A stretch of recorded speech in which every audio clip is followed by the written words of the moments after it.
My dad yelled, "All you do is take, you've never given this family anything," and that was the moment something in me finally snapped clean in half. Not the loud kind of snapping, the quiet kind, like a lock turning for the last time. I went into my banking app and canceled every payment. The mortgage help, my sister's just for now transfers, my brother-in-law's rent that was never temporary. Then I disappeared for 3 weeks like I'd been erased. No calls, no explanations, just silence and miles. And when I came back, I didn't come back to apologize. I came back to stand on the curb in front of my childhood home as strangers gathered clipboards ready because the house was going up for auction, and my family was about to learn what never given anything really feels like. My name is Axton Wilder. I'm not proud of how far it went, but I'm done pretending it happened for no reason. Before I tell you the whole story, I just need to know you're here with me. Comment hi, or tell me where you're watching from. Sometimes knowing someone is listening is the only thing that makes saying it out loud possible. And if you've ever been the one who carried everyone until your hands went numb, consider subscribing. Not for drama, for company. For the kind of stories people don't usually admit they lived through. Thank you. And now, let me tell you everything. I was still standing in the kitchen long after everyone had gone. The air was thick with the leftovers of a night that looked perfect from the outside, faint scent of roasted turkey, a bit of Pinot Noir dried into the rim of a forgotten wine glass silverware, clinking faintly as the catering staff cleaned up in the background. I hadn't moved in what felt like forever. My hand clutched my phone so tightly my knuckles had gone white. I hadn't cried. I hadn't said a word. I just stood there, surrounded by the soft gleam of the countertops I chose, the lights I installed, the layout I designed. This was the home I built. And somehow standing in it tonight, I felt like the guest who overstayed. A few hours earlier, I had told myself one more try, one more year. Maybe this Thanksgiving would be different. I'd booked the same catering team I use for client events, arranged flowers to match the fall palette, placed the candles in exact positions to draw the eye toward the centerpiece. I double-checked the seating, the lighting warmth, the arrival timing. Everything choreographed like a launch. Hope for me always came dressed as precision. The first person through the door was my mother, Janice. She didn't even say hello before she squinted at the drapes and said, "You still haven't changed those." Then came my father, Harlan, still on a call, walking straight past me like I was just another piece of furniture. No nod, no how have you been, just presence heavy and silent. Blair showed up fashionably late in an overpriced coat with the kind of perfume that fills a hallway before she even steps inside. Her husband Trent trailed behind all easy charm and artificial humility. He clapped me on the back like we were college buddies and immediately asked if I had an extra room they could crash in for the weekend. While I was answering the door, juggling catering notes and trying to keep the pumpkin ravioli warm, the four of them settled into the living room like they'd walked into a vacation rental they didn't plan to pay for. They sipped the wine I selected, scoffed at the artwork I'd hung, questioned the lighting like I hadn't spent 2 full weekends adjusting its angles. Not one of them offered help. Not one asked if I needed anything. Dinner was served at 6:15. Everyone took their seats like they had better places to be. I was plating hors d'oeuvres while my father gave the toast. To family, he said, lifting his glass. To the ones who are always there when it matters most. His eyes skimmed past me like I wasn't even in the room. Like I was the waiter. My mother complained the turkey was too dry. Blair laughed at the idea of designer spaces for small-town brands. Trent launched into a story about a friend who made 6 figures flipping crypto and capped it off by asking if I'd co-sign a loan. I kept my face neutral. I'm used to this now. If I react, I'm too sensitive. If I don't, I'm distant. The truth, I've been funding this family for years. Rent payments, school funds, surprise emergencies. No one ever called it what it was.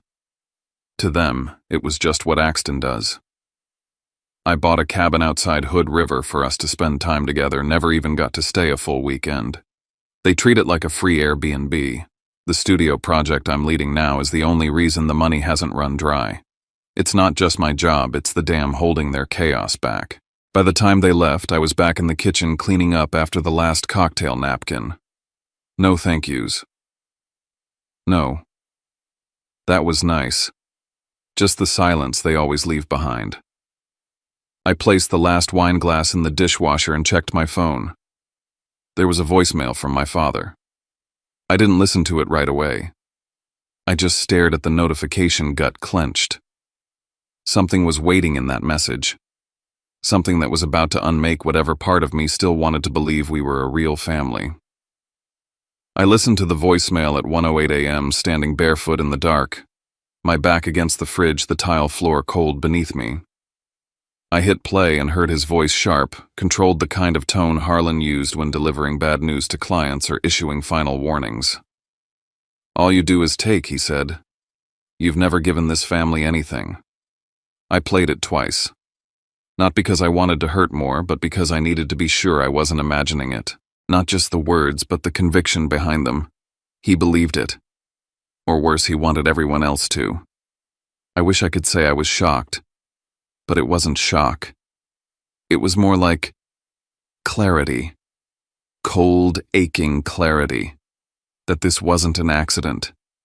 That for years they'd been building a story where I was the spoiled one, the taker, the outlier. I remembered the first time I sent money home. Spring of 2020. The house in Cary was 2 months behind on payments. My dad called voice tight, said, "We'll make it up to you." That was the start. Then came Blair's separation, the custody case, the just this once help with her attorney fees. Trent got laid off, then rehired, then laid off again, and suddenly I was covering rent, utilities, a new mattress. What began as help turned into routine. Routine turned into obligation. Obligation turned into silence. I didn't even question it anymore. That night at Thanksgiving, it all snapped into focus. The way my mom criticized the meal like she hadn't eaten for free. The way Blair smiled when she mentioned how hard it is being a single mom while holding out her wine glass. The way my dad toasted a family I clearly wasn't part of. Every action felt planned. Strategic. At 2:13 a.m., still wide awake, I opened my laptop. There, buried under a dozen unread emails, was one from 3 weeks ago, mortgage overdue notice. The Cary house. Delinquent. Not by a few days. Weeks. I scrolled further. There was another one. And another. They knew. And they'd come to my house that night, not just for dinner, but for the last ask before it all crumbled. I closed the laptop, then opened my phone again. I checked my banking app. The screen lit up with transfers, all of them automated monthly payments to my parents, Blair, even one marked for insurance reimbursement I couldn't even remember agreeing to. I stared at the list like it was a hall of ghosts. Every transaction a tiny betrayal. Then I remembered something. Last spring I borrowed Blair's tablet for a quick Zoom call while mine was updating. I'd seen a message pop up from Trent, something about, "Don't worry, Axton will cover it, he always does." I brushed it off then. But now it made my skin crawl. They weren't just relying on me. They'd built a whole plan around me. I was a mechanism, a human trust fund, a scapegoat they could use when the world asked where the money went. "Axton's fine," they'd say. "He's got it." And if I ever pulled away, then I'd be the villain, the one who abandoned the family, the one who only takes. I sat on the edge of the bed, blinking at my screen, that sentence from my father echoing like a knife being pulled from a drawer. "You've never given this family anything. No more questions. No more giving." I opened the settings on each transaction, paused, hovered over cancel. Then I thought of the look on Blair's face when she'd poured her second glass of wine, all charm and calculation. The way Trent joked about jobs he never kept. The way my mom ran her hand over the table setting I curated with months of effort and said maybe too modern. And I heard it again. That voice. That sentence. I hit cancel. One by one. And when the screen went blank, I knew something else had cleared out with it. There would be no more dinners. No more favors. No more asking. Only silence. And the truth. I didn't sleep that night. Not really. I sat in the kitchen with every light off except the one above the sink, a half-finished glass of water beside me, and a spreadsheet open on my laptop. I wasn't thinking about who hurt me or whether they meant it. I was thinking in numbers. Cold, sharp, undeniable numbers. I pulled every bank statement from the last 3 years. I traced every transaction labeled family, recurring payments to my parents for mortgage support backdated as far as March 2020. Transfers to Blair, some marked as legal assistance, others as vague as kids' needs. Trent's Venmo requests started innocently like pizza or car repairs, then ballooned into full rent payments, medical bills, even something called interim gig offset, whatever that meant. I added it all up and stared at the total. I'd given away a down payment on another house, maybe 2. My 20s, my margins, my sleep. All of it sacrificed to keep everyone else from tipping over. And somehow they'd convinced themselves I was the one who took. At 3:47 a.m., I logged into my online banking. One by one, I opened each scheduled payment and hit cancel. No anger, no outburst, just finality. Like I was signing off on a fiscal year. Dad's payment gone, Mom's gone, Blair's monthly fund gone, Trent's floating allowance gone. The moment I hit the last one, I felt something unfamiliar surface in me. Silence. Not peace exactly, but a kind of emptiness that didn't feel like pain. Just space. My phone vibrated. Then again. Then again. First came the auto alerts. Payment failed. Then the messages. Axton. Something wrong with the transfer, Blair. I think there's an error. Trent's card got declined. Then my mother. We need to talk. Now. My father with the subtlety of a hammer. What the hell are you doing? None of them asked if I was okay. Not one of them asked why. They just wanted the money to keep moving, like the machine jammed and they were calling tech support. I didn't answer. Instead, I called Miles Avery. He picked up fast, he always did. I need to lock this down, I said. All of it. I canceled everything. They're going to come hard. Miles listened, didn't interrupt. Then he said, first document everything. Screenshots, voicemails, every transfer you've made, every message they send. Don't engage emotionally. That's how they bait you. I nodded even though he couldn't see me. And second, he continued, I pulled the notice on the Carey house. Auction date is firm. You've got just under 3 weeks before it goes public. If they don't come up with the money, it's going on the block. 3 weeks. Exactly. That explained everything. Their urgency at Thanksgiving. The timing of Blair's sob story, Mom's blood pressure drama, Dad's toast, like a last PR move before the crash. They didn't just want dinner. They wanted one final cash injection before their secrets hit the street. And now the clock was ticking. What are you thinking? Miles asked. I'm disappearing, I said. Not forever. Just long enough. To make sure you're not here to stop it. No, I said. To make sure I'm not here to fix it.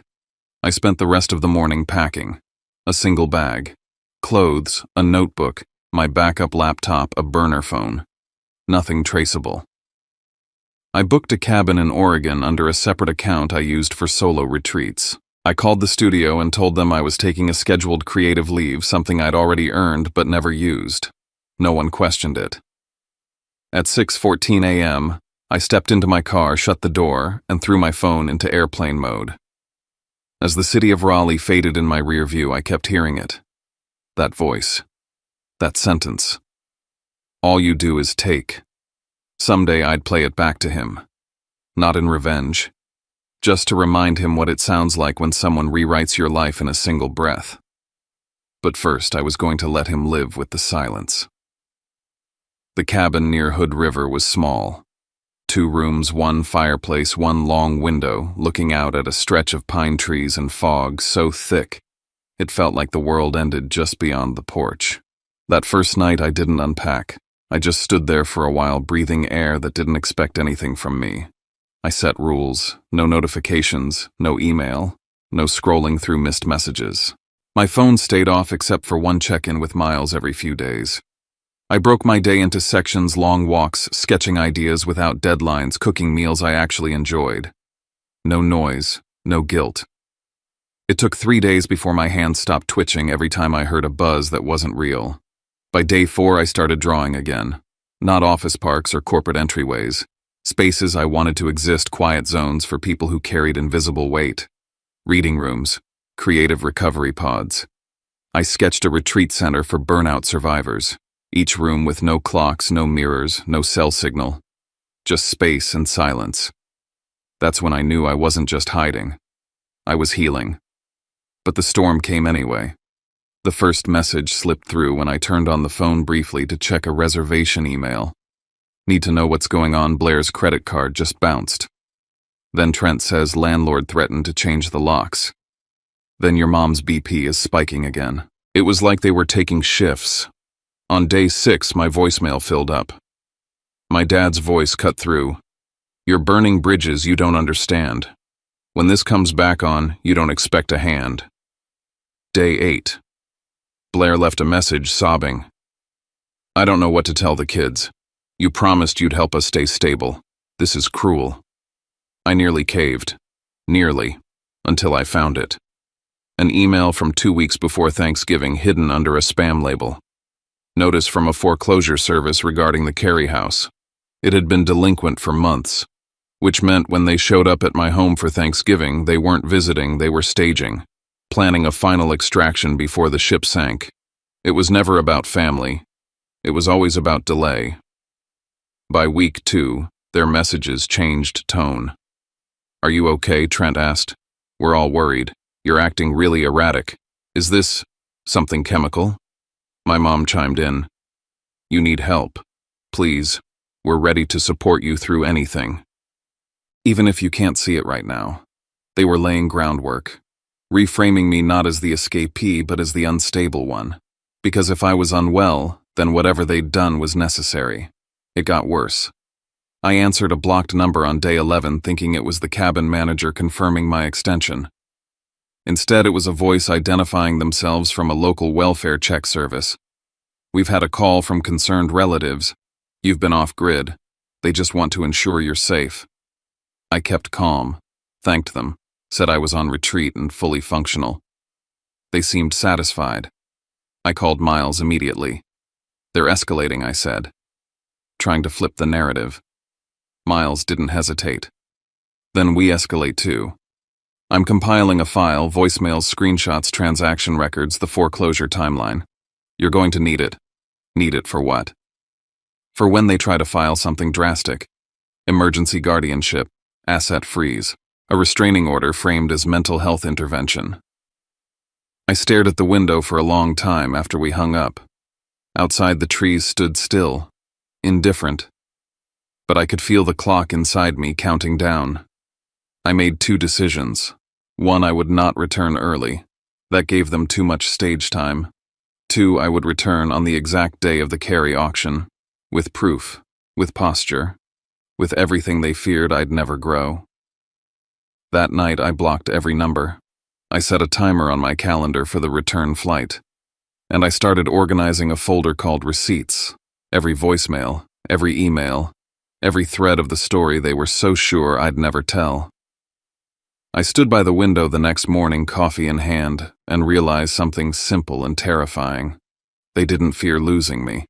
They feared losing their version of me. And that version, he was gone. I got back to Raleigh just before midnight. No one saw me pull up.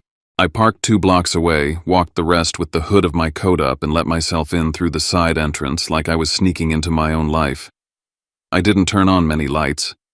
Just enough to see where I was stepping. Everything was still here. My furniture, my books. The coffee cup I hadn't rinsed before I left. I walked around the apartment like I was checking for damage after a storm. But there was none, at least not here. Not in the space I built with my own hands. I watered the plants. Rearranged a stack of books that had been leaning for weeks. Threw out a forgotten bag of groceries. And in those small motions I reminded myself this life is mine. Not a loan, not a favor, not a family heirloom. Mine. The next morning I turned my phone back on. It felt like lighting a fuse. In under a minute the screen lit up with an avalanche of missed calls, messages, voicemails, emails, and alerts. I scrolled through in silence, thumb skimming past each notification like flipping through a stranger's diary. There were no apologies, no concern. Just a mob of demands. Where are you? What the hell are you doing? We need to talk. Fix this call now. Don't be selfish. I didn't respond. Instead, I sent one message to the family group chat. Per your words, I've never given this family anything. So now I'm giving you exactly that. I hit send. No follow-up. No explanation. Just enough to anchor me in reality, like nailing a stake into the ground before a storm.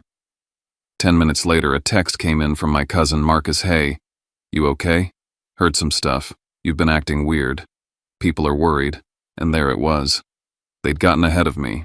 Painted their version of the story to the extended family before I could say a word. Whatever I said now would sound like damage control. They had the early narrative. I had the truth. But truth always takes longer to land. I went to the studio that afternoon. The second I stepped into the building, it hit me my real life had been waiting for me while I was gone. My latest pitch had been greenlit while I was away. A major firm signed off on one of my designs, said it had a clarity they hadn't seen before. My staff looked relaxed, focused. Kendra had handled things beautifully. Nothing had fallen apart, not even close. It was the first time I saw it so clearly. The more I stopped saving them, the more I started saving myself. Kendra met me by my desk. Your mom's been calling the front desk. A lot. She left voicemails too. And Trent's downstairs. I paused. Did he come in? He's in the lobby, she said. Won't leave. Told reception it's urgent. And loud. I glanced at the clock. Security already called. I didn't want to escalate. You didn't, I said. He did. Downstairs, Trent was pacing in front of the elevators, throwing his hands in the air, talking to no one in particular, but loud enough to be heard from the hallway. She's sick, he barked. She needs her medication. And he won't even pick up the damn phone. I didn't go out there. I let security do their job. They asked him to leave. When he resisted, they reminded him it was private property. He stormed out, still yelling, still performing. He wanted me to explode, to meet him in the chaos, to give him something to twist. I didn't. That afternoon, Blair came by, with her daughter. They didn't come upstairs. She stayed in the lobby. Let the kid run wild through the waiting area, pulling down fabric samples, tapping on display screens, knocking over a chair. I stood at the top of the stairs, just out of view. Watching. It hurt. Of course it did. I loved that little girl. But I wasn't going to be used. I asked Kendra to inform them that the studio didn't allow unscheduled visits, especially not involving minors. If she wanted to talk, she could do it through my attorney. They left. Eventually. Then came the email. Subject line, you win. She's in the hospital. No greeting. No context. Just 3 lines. She collapsed today. The stress. The betrayal. The shame. Hope you're happy. I didn't open it. I forwarded it to Miles. If it was a real emergency, they had plenty of jewelry left to pawn, assets to liquidate, other friends to call. They didn't need me. What they needed was someone to blame. Miles and I met for coffee the next day. Neutral ground. Public. He laid out a file with color-coded tabs. We need to document everything, he said. No more conversations without record. No more walk-ins. No more negotiations. From here on out, it's legal channels only. I nodded. They're spiraling. They're out of cash, he said, and out of time. But they still think they can claw something back if they make you look like the villain. That same afternoon, I got a call from Harper Lane, an old friend, sharp, honest, someone I trusted. They've been planting this for a while, she said. The whole "you're not well" thing. It didn't start this month. It's been quiet, subtle digs at parties, little hints at family dinners. People believed it because you were always the quiet one, the one who kept to yourself. She paused. They're terrified of what happens when you stop paying for their life. I didn't say anything. And that, she added, is why they have to make you look unstable. Because otherwise, you're just a guy who finally said no. By the time we hung up, I knew exactly what I had to do. No more guilt. No more scenes. No more saving face. Let them scream. Let them spin stories. I was done playing the villain in a drama I didn't audition for. The auction was approaching, and I had a front row seat reserved. I wasn't coming to rescue, I was coming to witness. The first strike came on Monday. A client texted me early in the morning. "Hey, everything good? We got a weird call asking if our project was still moving forward. Said you were dealing with something." I didn't answer right away. I forwarded the message to Miles. "They're targeting your work now," he confirmed. "Classic move. Undermine your credibility, get people to question your stability. If enough clients hesitate, they think you'll cave. I wouldn't. But I felt it. That old reflex tight in the chest hands, tingling the urge to run and fix everything, proved them wrong. I breathed through it. Then came Harlan's message. Out of nowhere. Long. Rambling. "We've always supported your studio, you know. Made sacrifices so you could focus. This is how you thank us." It wasn't a conversation. It was a press release. A setup for screenshots. Something he could show people later and say, "Look. We tried." I didn't respond. Miles filed it. By midweek, things escalated. I got an alert from building security. Someone had requested a wellness check at my address, claiming I'd gone unreachable and maybe at risk. I opened the door to two officers, polite but firm. "We're just here to make sure you're okay," one said. "Family's been worried." I kept it short. Calm. Explained I was fine working from home, not in danger, not in need of intervention. They left satisfied. But I didn't feel safe. "They're laying groundwork," Miles told me. "If they can get even one official report suggesting erratic behavior, they can use that to delay proceedings, challenge the auction, maybe even file for emergency control of assets." That's when the cabin came under fire. They filed a motion questioning ownership, said it was a family purchase, that I held it in trust, and that any profits or control should be collectively shared. Miles needed proof. Emails, texts, anything. I dug into my archive. Found a thread from Blair thanking me for finding a quiet place for yourself finally. Another from Mom saying it's good you bought something just for you. No shared language, no joint ownership, just a pattern of me giving and them taking. We added it to the file. Then Blair showed up again. This time she didn't bring her daughter. She brought threats. "You really want her growing up thinking you didn't care," she said, eyes red, voice trembling just enough to sound practiced. I didn't answer. She waited. I still didn't answer. "You're going to regret this," she whispered. "We're family." And then she left. That night, Miles called with a final update. "They're almost out of moves," he said. "No injunctions filed, no freezes granted. Unless they hit the lottery tomorrow, the house goes to auction in 5 days." I stood in the doorway of my apartment, lights off-city glowing below. I felt strangely calm. "They're going to try something dramatic," I said. "Something loud, public. Then don't meet them there," he replied. "Let the day come. Let it all unfold. But show up." I nodded, even though he couldn't see it. I opened my journal. Wrote one line under the date of the auction. "They don't deserve to see me when I give, so they won't get to see me when I take it back." And then I closed the book, locked the front door, and waited for the morning I'd walk into that auction, not as their son, not as their scapegoat, but as the man they never thought I'd become. I woke up early that morning before the light had fully settled over Raleigh. My apartment was still quiet in the way only a space you've claimed can be. I followed the same routine I'd been drilling into my bones for weeks. Black coffee. 10 deep breaths with my feet flat against the floor. Then I opened the file folder. Inside were the printed voicemails, copies of the payment records, a spreadsheet of every dollar transferred, every favor repaid. I double-checked that the voicemail, the one, was printed 3 times, just in case. I put my phone on Do Not Disturb, leaving only one line open: Miles. Today wasn't about confrontation. It was about conclusion. By the time I pulled into the street in Cary, the signs were already up. A white sandwich board in front of the lawn announced the auction, bold letters: contact info, start time. Mr. Sutton's car wasn't there yet, but a small crowd had already gathered: neighbors, a few curious bidders, someone with a camera slung over their shoulder. I stayed in the car for a few seconds, took it all in. The house hadn't changed. Beige siding, the same faded wind chime on the porch. I'd mowed that lawn every Saturday from age 11 to 17. I'd once dreamed under that roof. I'd also been shattered under it. Now it was the stage for their final act. I stepped out of the car, locking it with a soft click. The air was thick, humid, and stale like a room full of secrets, and there they were.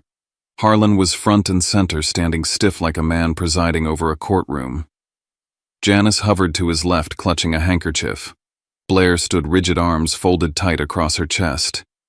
Trent lingered in the background, eyes shifting, jaw grinding like he'd rehearsed something and was waiting for his cue. I didn't break stride.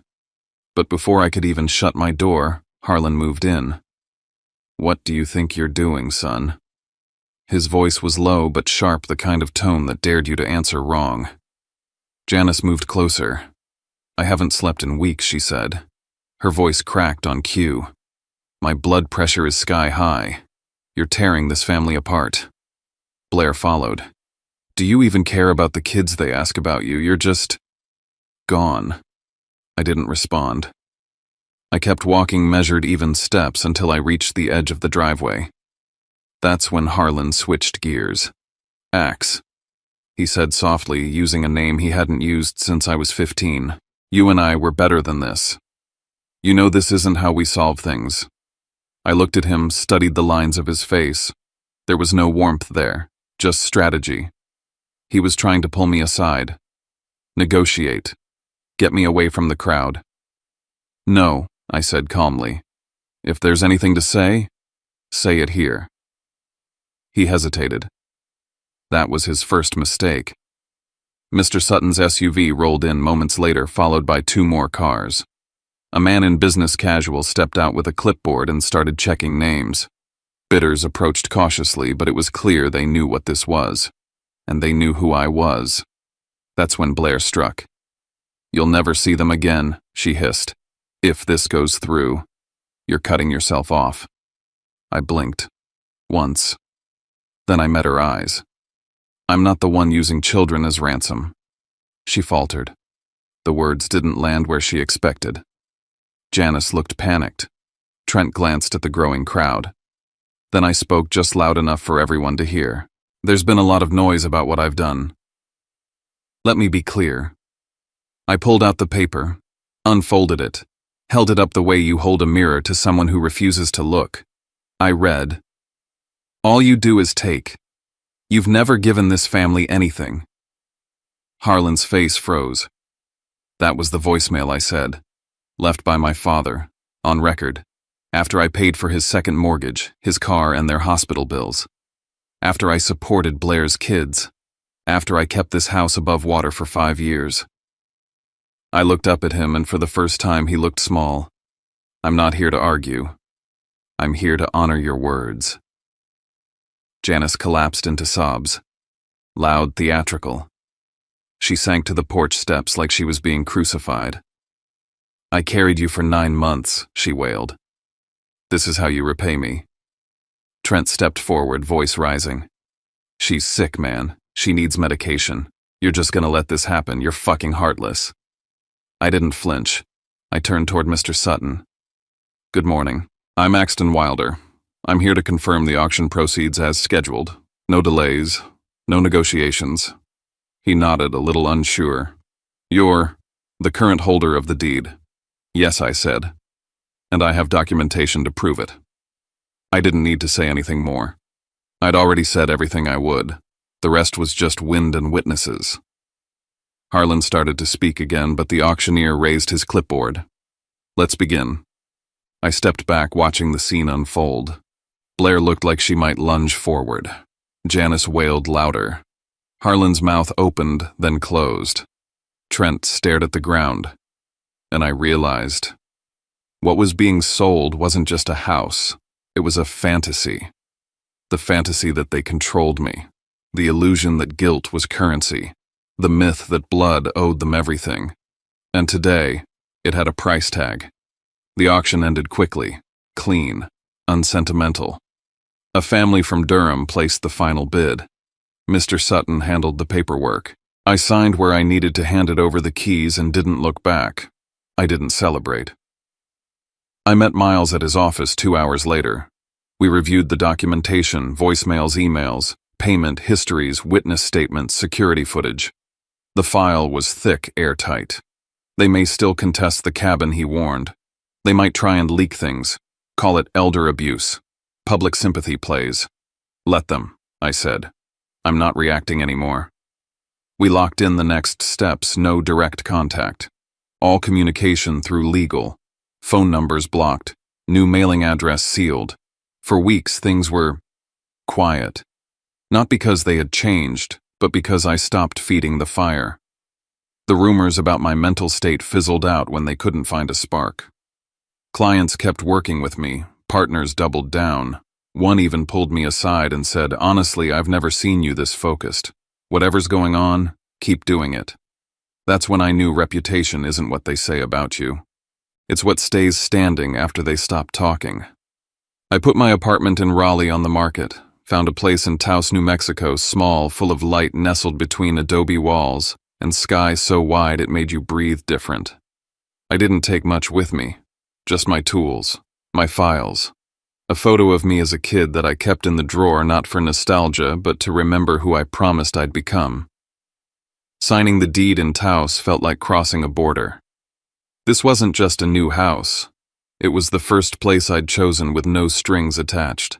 I set up my workspace near a wide window facing the hills, drew the curtains back and let the sun do its work. For once, I was building without fear. Then came the updates. Miles called one morning. "They've moved," he said. "Smaller place, shared lease, Trent's working full-time. Blair's doing freelance from home. No more travel, no more nannies, no more anything extra." I didn't smile. I didn't cry. I just nodded. When the stream stops, people learn to swim or drown. That's not cruelty. It's reality. A week later, Harper called. "I ran into your aunt," she said. "She mentioned how things finally make sense. That maybe you weren't the villain after all." Maybe, I said. But I'm not waiting for their version of the truth anymore. Blair sent an email in October. Subject: "I'm sorry." Just 3 sentences. No excuses, no follow-up. I read it. Let it sit. I didn't reply. I archived it, not out of pettiness, but because her apology belonged to her, not to me. Not anymore. I returned to the cabin that winter, the Hood River property that had once been their weekend escape and my invisible burden.